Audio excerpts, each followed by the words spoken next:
Chapter 7. Romance and Relationship. Scams. Romance scams are some of the most emotionally devastating frauds, exploiting people's desire for love and connection. Scammers pose as potential romantic partners, building trust over time before asking for money or personal information. Imagine falling in love with someone online only to discover they never existed. In 2024 alone, victims of romance scams lost over $1.3 billion worldwide. These scams don't just take money, they shatter trust and leave emotional scars. What are romance scams?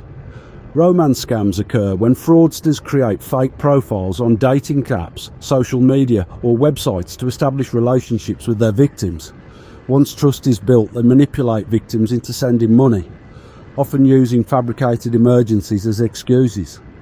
The Tinder Swindler, a real-life example of romance fraud. One of the most infamous cases of romance scams is the story of the Tinder Swindler, which made global headlines and inspired a Netflix documentary.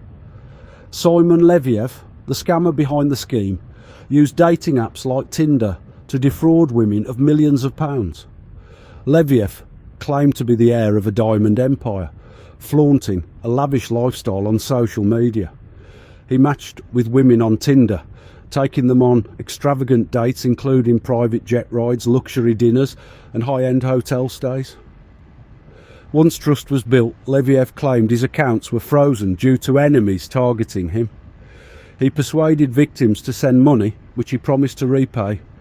Ultimately, he defrauded multiple women across Europe of over £7 million. The Thai Farang scam. While many romance scams operate online, some involve elaborate real-world schemes that exploit cultural and legal systems. In Thailand, scammers target Farang, a Thai term used to describe Westerners, including French nationals. Scammers posing as romantic partners exploit laws that prevent foreigners from owning land outright, persuading victims to place assets under their name. Once assets are secured, the victim is removed from the equation, often through fabricated disputes or legal loopholes. Protecting yourself from romance scams: verify identities, use video calls and reverse image searches to confirm someone's identity. Never send money. Avoid wiring funds, purchasing gift cards or transferring crypto to anyone you've never met in person. Be cautious with personal information. Avoid sharing financial details, addresses or family information. Report suspicious profiles. Report scammers to the dating app or platform to protect others. Trust your instincts. If something feels off, it probably is. Emerging trends in romance. Scams. Romance scams continue to evolve with technology. Some emerging trends include crypto romance scams, luring victims into fake cryptocurrency investments under the guise of building a future together. Dash AI-powered scammers, using AI to generate personalised messages, making communication more convincing. Group scams, entire networks working together to create more believable personas and backstories. Conclusion: romance scams prey on vulnerability and trust, often leaving victims financially and emotionally devastated. By understanding the tactics scammers use and staying vigilant, you can protect yourself and your loved ones from falling victim. The Farang Alan Green was a 52-year-old divorcee from Birmingham. After years of loneliness, he decided to take a chance on love and joined an international dating site. It wasn't long before he connected with Nisha, a strikingly beautiful Thai woman in her early 30s. Her profile said she was a nurse living in Chiang Mai, and her messages were warm and affectionate. Alan felt an instant connection. Nisha would message Alan every day, sharing photos of herself at work, cooking at home, or spending time with her family. Her charm was irresistible. Over time, their conversations moved from the dating site to WhatsApp, where their exchanges became more personal. Nisha told Alan about her dream of visiting Europe and starting a family. Alan, smitten, began to see a future with her. But Nisha's life wasn't as idyllic as her photos suggested. She confided in Alan about her financial struggles. Her mother had fallen ill and hospital bills were piling up. Her salary as a nurse, she said, wasn't enough to cover the expenses.